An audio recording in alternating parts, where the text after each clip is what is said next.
Hello students, welcome back to our online video lecture. I am Ramesh Mishra and it is online video lecture of accountancy of class 12 and chapter is retirement or death of a partner and it is lecture number 10 of this chapter and our topic is death of a partner.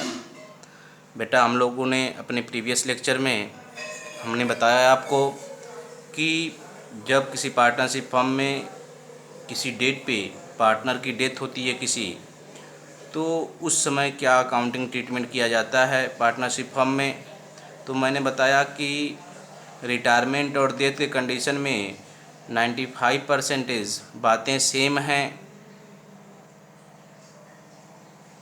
और जो 5% differences है वह हमने कल discuss किया आपके साथ कि हम यह कैलकुलेट करते हैं कि जिस डेट को पार्टनर की डेथ हो रही है, जिसे डिसीज पार्टनर कहते हैं, उसका शेयर कितना बन रहा है, क्योंकि उसका जो एग्जीक्यूटर है, जो उसका नॉमिनी है, जो आएगा एग्जीक्यूटर उसका पेमेंट लेने के लिए on the behalf of death partner, तो उसे क्या मिलना चाहिए, उसे क्या मिलेगा, फर्म उसे क्या पेमेंट करेगी, तो उसका शेयर हमें कैलकुलेट करना होता है। तो उसमें हमने आपको बताया कि प्रॉफिट में शेयर उसका बनेगा, गुडविल में शेयर उसका बनेगा, एक्यूमुलेटेड प्रॉफिट या लॉस कोई बुक में अपीयर है तो उसमें उसका शेयर बनेगा। तो टोटल शेयर हम कैलकुलेट कर लेते हैं, फिर हम उसके एग्जीक्यूटर को पेमेंट कर देते हैं।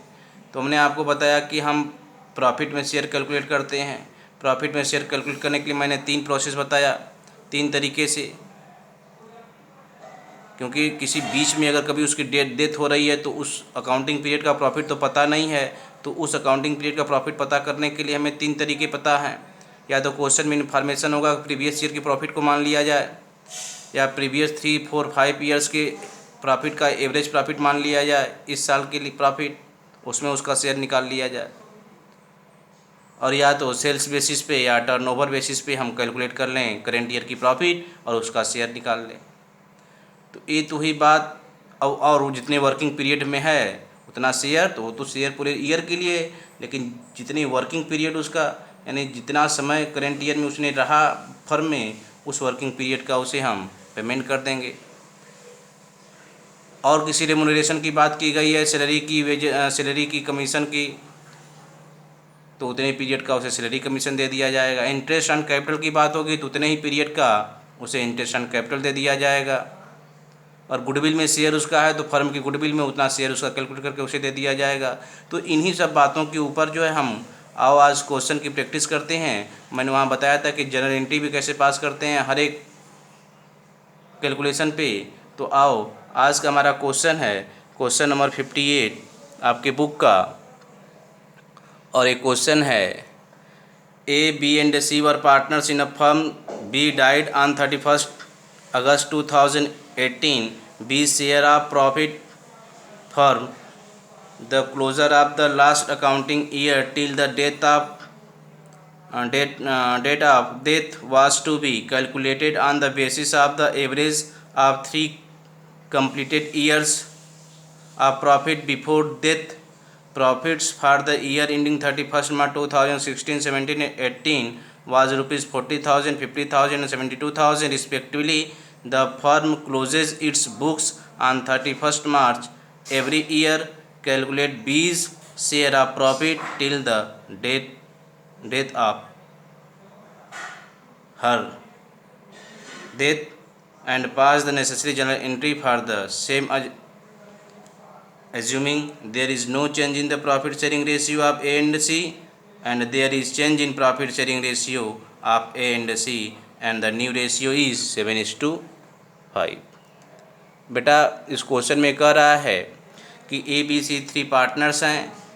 बी का डेथ हो रहा है, कब डेथ हो रहा है जी? ऑन 31 अगस्त 2018 को। तो कह रहा है कि बी का शेयर प्रॉफिट में क्या होगा, बी का शेयर क्या होगा प्रॉफिट में, last accounting year till the death of the death was to be calculated on the basis of average profit.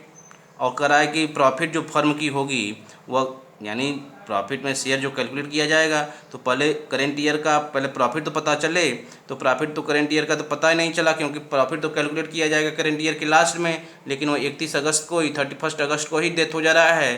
तो 31 अगस्त को प्रॉफिट पता करने के लिए कि फर्म के करेंट ईयर का प्रॉफिट क्या है, उसके लिए कह रहा है कि प्रीवियस 3 ईयर्स के प्रॉफिट का एवरेज प्रॉफिट आप ले लो करेंट ईयर का प्रॉफिट। तो प्रीवियस ईयर का देखो 16, 17, 18 का प्रॉफिट दिया है, इसका एवरेज ले लेंगे, वही करेंट ईयर का प्रॉफिट कर रहा है लेने के लिए। और कह रहा है कि फर्म अपनी बुक को क्लोज करती है 31 मार्च को, तो कह रहा है कि B share of profit till the death of her. तो ये बताओ जब उसकी डेथ हुई बी की तो उस डेट तक बी का शेयर क्या बनेगा प्रॉफिट में, उसका अमाउंट कैलकुलेट करिए और नेसेसरी जर्नल एंट्री पास करिए। 2 कंडीशन हमने बताया था जर्नल एंट्री के लिए कि अगर न्यू रेशियो दिया हो तब कौन सी जर्नल एंट्री पास करेंगे, और जब न्यू रेशियो न दिया हो तब कौन सी जर्नल एंट्री पास करेंगे। देखो पहले में न्यू रेशियो नहीं दिया इनका जो रिमेनिंग पार्टनर्स होंगे ए और सी, तो आओ पहले हम अमाउंट कैलकुलेट कर लें। तो प्रॉफिट में कितना शेयर बनेगा डेथ पार्टनर का, पार्टनर डेथ बी कर रहा है, तो पहले एवरेज प्रॉफिट निकालने प्रीवियस 3 ईयर्स का 40,000, 50,000, 72,000, नंबर ऑफ ईयर्स इस 3 से डिवाइड कर दिए तो आ गया एवरेज प्रॉफिट 54,000। यही 54,000 करेंट ईयर का प्रॉफिट माना जाएगा क्योंकि क्वेश्चन में कह रहा है कि प्रीवियस 3 ईयर्स के एवरेज प्रॉफिट को ही लेके चलिए। उस डेट पे जो 31 अगस्त 2018 को जो बी को देना है शेयर इन प्रॉफिट, तो प्रॉफिट कितना होगा वो कह रहा है कि पिछले 3 साल के का एवरेज प्रॉफिट ले लिया जाए। पिछले 3 साल का एवरेज प्रॉफिट हमने ले लिया। अब वर्किंग पीरियड इसका देख लें, 1 अप्रैल 2018 से कब इसकी डेथ हो रही है, अकाउंटिंग पीरियड कब स्टार्ट हुआ होगा 1 अप्रैल से, क्योंकि क्लोज कर रहा है अगर 31 मार्च को अपना बुक क्लोज कर रहा है तो यानी 1 अप्रैल स्टार्टिंग होगा। तो 1 अप्रैल से 31 अगस्त को ये डेथ कर रहा है, तो कितने मंथ हुए जी, 5 मंथ हुए। 5 मंथ हुए तो हमने आपको फार्मूला क्या दिया था कि शेयर की डेथ पार्टनर का शेयर प्रॉफिट में कैलकुलेट करने के लिए क्या करो, प्रॉफिट इंटू डिसीज शेयर, जो पार्टनर की डेथ हो रही है उसका शेयर कितना है और वह कितने मंथ के बाद वह उसकी डेथ हो रही है, कितने मंथ के बाद डेथ हो रही है जी, 5 मंथ के बाद डेथ हो रही है। तो वर्किंग पीरियड इसका क्या हुआ, 5 मंथ हुआ, तो मंथ बाई 12 कर लेते हैं। तो अमाउंट हम कैलकुलेट कर लेंगे, अमाउंट कैलकुलेट हो जाएगा। प्रॉफिट कितना था 54,000 इंटू इसका शेयर कितना था, शेयर देखो ओल्ड रेशियो इनका कुछ दिया है, देखो इनका कुछ ओल्ड रेशियो दिया है। सर ओल्ड रेशियो तो कुछ बताया ही नहीं है क्वेश्चन में, इसका मतलब इक्वली जी, इसका मतलब इक्वली ये शेयर कर रहे होंगे।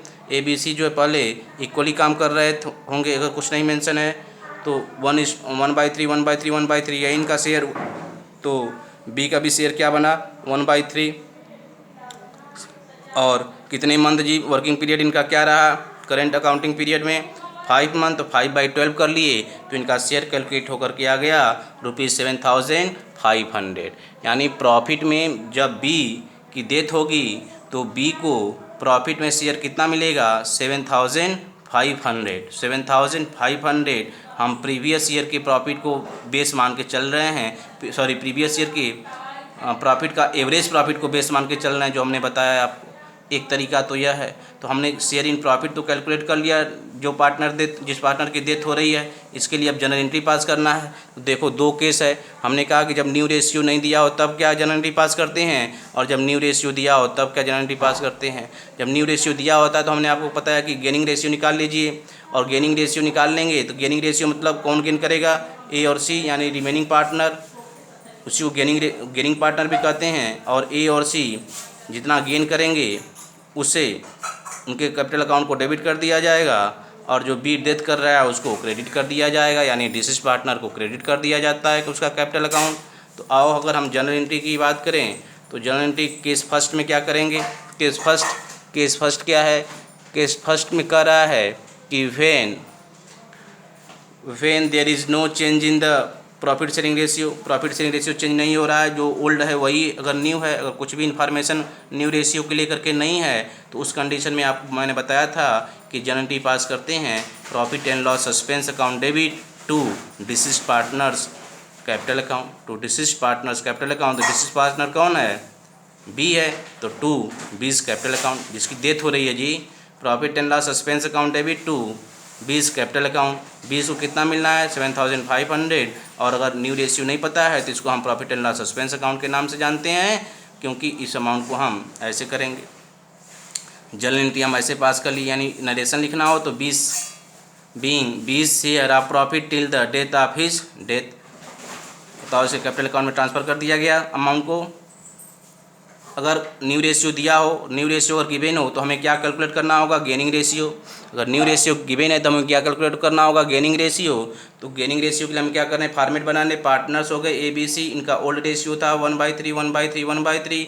न्यू रेशियो बता रखा है किसका जी, B तो रिटायर हो गया, A और C का बता रखा है 7:5 क्वेश्चन में, तो हो गया 7/12 A का और 5/12 C का। तो गेनिंग रेशियो आप जानते हो, न्यू माइनस ओल्ड 7/12 - 1/3, इसका 3/12 आ गया, पॉजिटिव आ रहा है, गेन कर रहा है, इसका भी आ रहा है 1/12, यानी इनका गेनिंग रेशियो क्या हो गया 3:1, 3:1 का गेनिंग हो गया। यानी अब जो जनरल एंट्री पास होगी, अब जो बी को दिया जाएगा, यानी प्रॉफिट में जो शेयर बी का बन रहा है 7500, उसको गेन कर रहे होंगे आगे चल के, फ्यूचर में गेन कर रहे हैं ए और सी, रिमेनिंग पार्टनर गेन कर रहे हैं। तो किस रेशियो में गेन कर रहे हैं, 3:4 के रेशियो में, यानी 7500 को 3:4 के रेशियो में ए और सी गेन किए होंगे, तो उनसे ले लिया जाएगा और बी के कैपिटल अकाउंट में ट्रांसफ़र कर दिया जाएगा, दे दिया जाएगा। तो बोलो एंट्री क्या पास होगी, गेनिंग टू डिसीज पार्टनर या गेनिंग टू सेक्रीफाइस, जो भी रूल है पहले का वही फॉलो हो रहा है। देखो जी, तो A's capital account debit, C's capital account debit to B's capital account. B क्या है, डिसीज पार्टनर है, डिसीज पार्टनर के कैपिटल अकाउंट को हम क्या करेंगे, क्रेडिट करेंगे, और जो पार्टनर गेन किए हैं उनके कैपिटल अकाउंट को हमें डेबिट करना होता है, अगर न्यू रेशियो दिया होता है तो।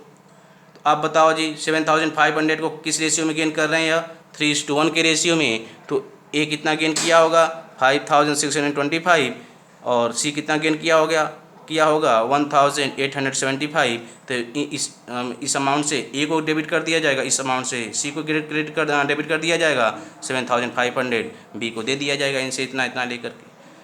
नरेशन लिख लेंगे, B share of profit debited to A and C in their gaining ratio of 3:1। Clear बेटा, यही हमारा क्वेश्चन है। हमारा फर्स्ट कंडीशन पूरा हो गया प्रॉफिट के कैलकुलेशन का। बोलो हमने सीख गया कि जब प्रीवियस एवरेज प्रॉफिट को मान करके चलना है, प्रीवियस 2, 3, 4, 5 साल के एवरेज प्रॉफिट को मान के चलना है, करेंट ईयर का प्रॉफिट, तो उसको हम कैलकुलेट कर लें और फिर उसमें देखें कि वर्किंग पीरियड क्या है पार्टनर का, कितने दिन के बाद, कितने मंथ के बाद वह डेथ कर रहा है, वह पीरियड कैलकुलेट कर लें, और जितना उसका शेयर है उस हम अमाउंट कैलकुलेट कर लेंगे, शेयर इन प्रॉफिट। फिर उसके लिए अगर न्यू रेशियो नहीं दिया है तो हम एंट्री कर लेंगे profit and loss suspense account debit to deceased partners capital account, और अगर जो न्यू रेशियो दिया है तो हम गेनिंग रेशियो निकाल लेंगे, गेनिंग पार्टनर्स के कैपिटल अकाउंट को डेबिट कर देंगे, डिसीज्ड पार्टनर्स कैपिटल अकाउंट को क्रेडिट कर देंगे उतने अमाउंट से। क्लियर हो गया जी। आओ अब हम नेक्स्ट क्वेश्चन देखते हैं क्या है। तो नेक्स्ट क्वेश्चन आपका है क्वेश्चन नंबर 59। तो क्वेश्चन नंबर 59 आपके बुक का क्वेश्चन नंबर 59 देखिए।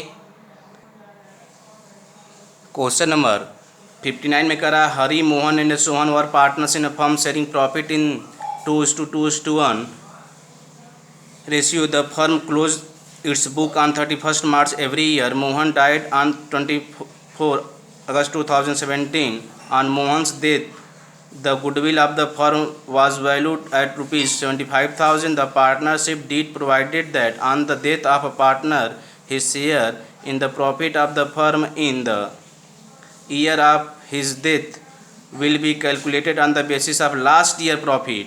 The profit of the firm for the year ended 31st March 2017 was rupees 2 lakh. Calculate Mohan's share of profit till the time of his death and pass the necessary journal entry for the treatment of the goodwill and his share of profit.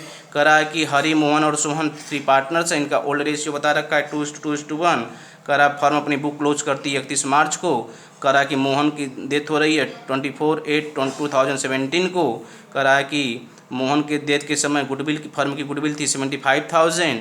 करा कि partnership deed provide कर रहा है that on death of the partner his share in the profit of the firm in the year of his death will be calculated on the basis of last year profit. करा कि partnership deed में यह provide किया गया है कि अगर कोई पार्टनर की डेथ होती है तो पिछले साल के प्रॉफिट के अकॉर्डिंग पिछले साल के प्रॉफिट को ही हम करेंट ईयर की प्रॉफिट मान करके उस डेट तक का उसका शेयर हम दे देंगे। The profit of the firm for the year ended 31 मार्च 2017 आज ₹2 लाख। पिछले साल का प्रॉफिट जो बता रखा है वह 2 लाख है। Calculate Mohan share of profit till the time of his death. तो बता रहा है कि उस जब मोहन की डेथ हो रही है तो उस समय तक का उसका प्रॉफिट में शेयर कितना होगा यह कैलकुलेट करिए और नेसेसरी जनरल एंट्री पास करिए। और गुडविल में क्या उसका शेयर है यह कैलकुलेट करना है, यही करना है बच्चा। तो अब देख लो इसके हम सोल्यूशन के ऊपर आते हैं। तो हम वर्किंग नोट बना ले। पहले वर्किंग नोट अगर बनाएं तो क्या बनेगा इसका वर्किंग नोट जी। इसके वर्किंग नोट में पहले मोहन शेयर आप गुडविल देख लें। तो इसका जो रेशियो था, इनका रेशियो था, ओल्ड रेशियो ज़्यादा 2:1 का ही रेशियो था। तो इनका शेयर कितना बना, बी रिटायर कर रहा है तो इसका रेशियो बना 2/5। तो गुडविल कितनी वैल्यू की गई थी 75,000। तो मैंने बताया था गुडविल के नॉर्मली जितना शेयर उसका कैलकुलेट कर लेते हैं। तो मोहन का जो है मोहन जो रिटायर कर रहा है उसका शेयर कितना होगा गुडविल में 75,000 इंटू 2/5 ₹30,000 इसका शेयर हो गया नॉर्मली। आप देखो और ये क्या किया जाएगा, it will be debited to the capital account of Hari and Sohan. और इसके लिए जनरल एंट्री हमने क्या बताया था कि यह अमाउंट उसे मिलेगा तो मोहन के कैपिटल अकाउंट को तो क्रेडिट किया जाना चाहिए, किया जाएगा 30,000 से। लेकिन यह लिया किसे जाएगा, रिमेनिंग पार्टनर्स जो हैं हरी और सोहन किस रेशियो में, गेनिंग रेशियो में।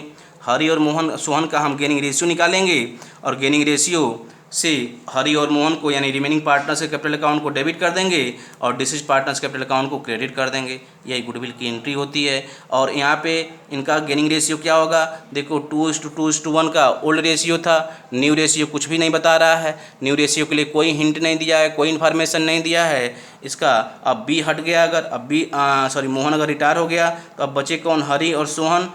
तो हरी और सोहन का न्यू रेशियो भी 2:1 हो जाएगा और एग्जिस्टिंग रेशियो और गेनिंग रेशियो भी 2:1 हो जाएगा। क्योंकि न्यू रेशियो गेनिंग रेशियो के लिए कोई हिंट नहीं है तो वही हम एग्जिस्टिंग रेशियो ही मानते हैं। तो गेनिंग रेशियो इनका क्या हो जाएगा 2:1। तो अच्छा ये क्लियर है। अब देख लें हम प्रॉफिट में शेयर। तो प्रॉफिट पिछले साल का प्रॉफिट मान के चलना है। तो पिछले साल के प्रॉफिट को मान के चलना है तो 2 लाख पिछले साल का प्रॉफिट है। मोहन का प्रॉफिट कैलकुलेट करना, मोहन का डेथ हो रहा है तो उसका शेयर कितना है 2/5 है, 2:1 में 2/5 उसका शेयर है। अब कितने दिन के बाद उसकी डेथ हो रही है यह कैलकुलेट करना है। हमें दे रहा है कि वर्किंग पीरियड अगर हम कैलकुलेट करें करेंट ईयर में कितने दिन के बाद उसने डेथ किया करेंट ईयर में, तो नंबर ऑफ डेज फ्राम। अब देखो नंबर में डेज क्यों कैलकुलेट कर रहे हैं, क्योंकि यहाँ मंथ के बीच में अगर कभी वह 20, 25, 21, 17, 18, 19 अगर ऐसे अगर वह कभी डेथ होती है उसको तो हमें डेज भी कैलकुलेट करना होता है।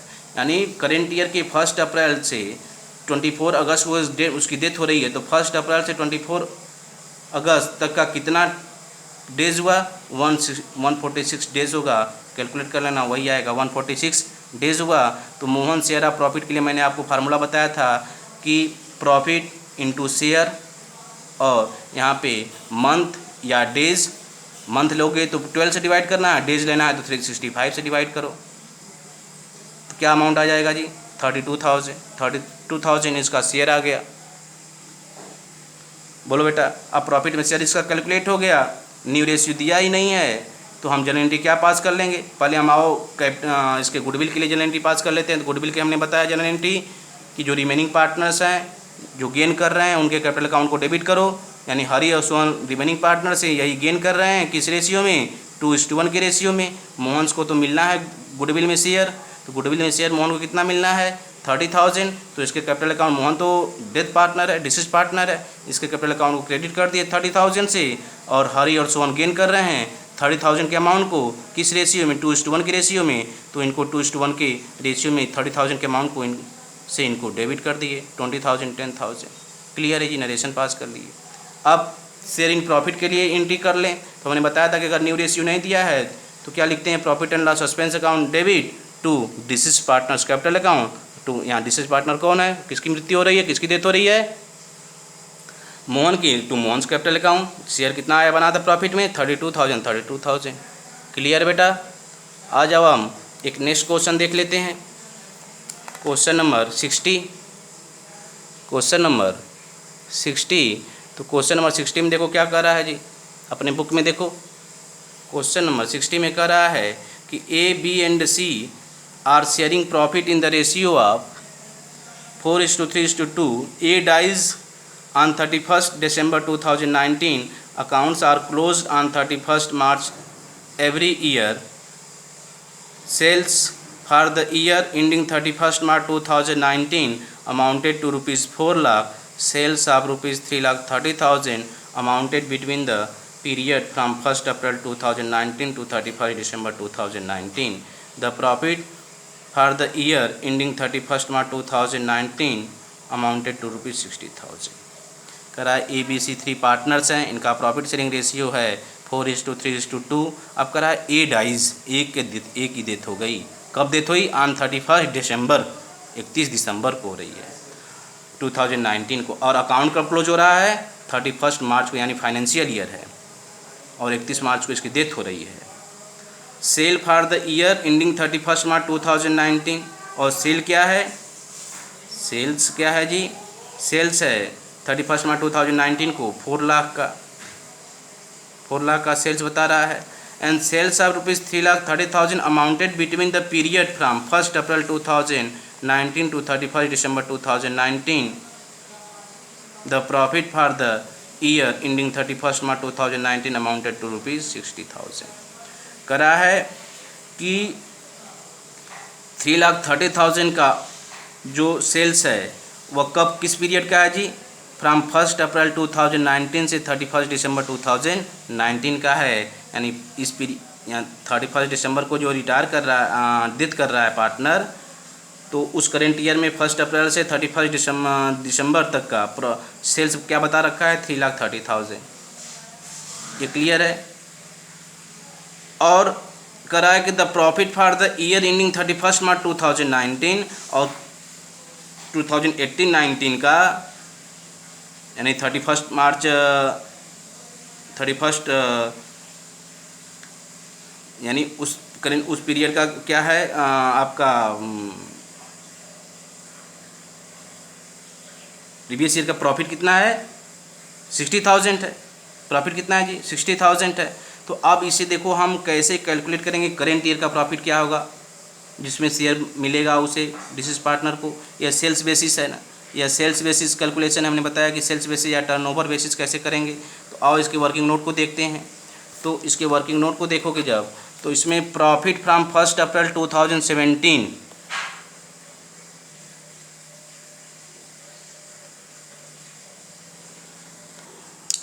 प्रॉफिट जो है from 1st April 2019 to 31 December 2019 on the basis of sales. ये हमें कैलकुलेट करना है कि करेंट ईयर में 1st अप्रैल 2019 से स्टार्ट होता है। करेंट ईयर मान लो स्टार्ट हुआ, 31 दिसंबर 2019 को जो है पार्टनर की डेथ हुई, तो इस पीरियड का प्रॉफिट हमें कैलकुलेट करना है। उसी का तो शेयर हमें देना है, उसी का तो शेयर हम देंगे।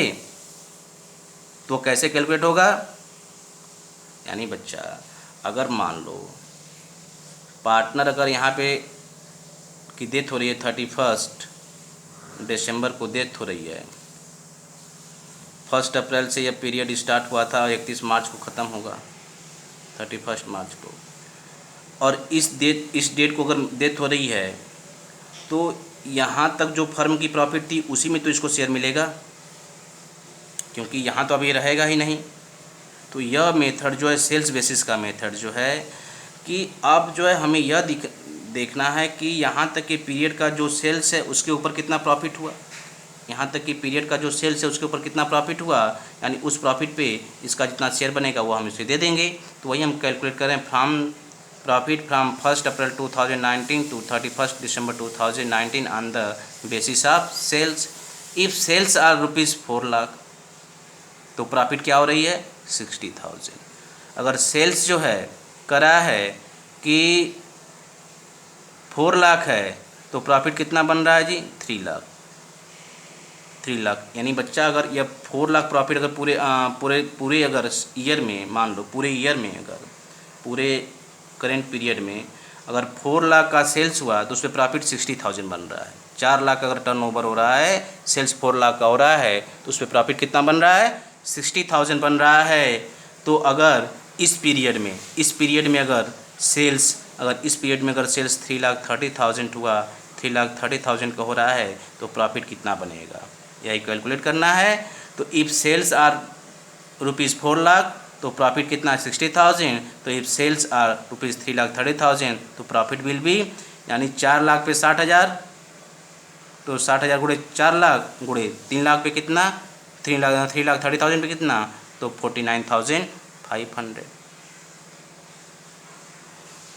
बोलो जी, 4 लाख का सेल हो रहा है तो 60,000 की प्रॉफिट आ रही है, तो 3,30,000 का सेल होगा तो कितना होगा? 49,500 होगा। तो 49,500 इस पीरियड का अगर हमें पता चल गया प्रॉफिट, इस पीरियड का हमें प्रॉफिट पता चल गया, तो इसका शेयर कितना है? 4/9 है। इसका हम प्रॉफिट कैलकुलेट कर लेंगे, प्रॉफिट में शेयर कैलकुलेट कर लेंगे। ए का जो रिटायर कर रहा है, जिसकी डेथ हो रही है, ए शेयर विल बी 49,500। इसका शेयर था 4/9, क्योंकि रेशियो क्या था? 4:3:2। तो ए का क्या बनेगा? 43729, 4/9। तो 49,500 का 4/9 कर लेंगे तो इसका अमाउंट आ जाएगा 22,000। यही कैलकुलेशन हुआ इसका शेयर इन प्रॉफिट का। तो हमने प्रॉफिट में शेयर कितना होगा डेथ पार्टनर का, डिसीज पार्टनर का, जो उसके लीगल नॉमिनी यानी जिसको कहते हैं एग्जीक्यूटर, उसको पेमेंट होगा, तो हमने 3 तरीके से कैलकुलेट कर लिया। अगर क्वेश्चन में इन्फॉर्मेशन होगा कि पिछले प्रीवियस ईयर के 2, 3, 4, 5 साल के प्रॉफिट का एवरेज प्रॉफिट को मान के चलिए, उस वैसे कैसे कैलकुलेट करेंगे, या प्रीवियस ईयर के प्रॉफिट को ही मान लीजिए, या सेल्स बेसिस पे, टर्नओवर बेसिस पे। तो हमने देखा पूरे साल में हमने कितना सेल्स किया तो प्रॉफिट कितना आ रहा है, पूरे साल का आएगा। तो हम उस पीरियड का अगर हमें सेल्स अगर पता है तो प्रॉफिट पता कर लेंगे, उस पीरियड का अगर सेल्स है तो हमें प्रॉफिट कितना होगा, और जितना प्रॉफिट होगा उसका उसमें शेयर कैलकुलेट कर लेंगे, अमाउंट आ जाएगी। गारंटी पास कर लोगे। न्यू रेशियो का नहीं दिया है तो जानते ही हो, suspense profit and loss suspense account को डेबिट करते हैं। न्यू रेशियो दिया है तो गिविंग रेशियो निकाल लेते हैं, जो पार्टनर गेन करता है उसके कैपिटल अकाउंट को डेबिट, और डिसीज पार्टनर्स कैपिटल अकाउंट यानी डेथ पार्टनर के कैपिटल अकाउंट को क्रेडिट कर देते हैं। क्लियर है जी?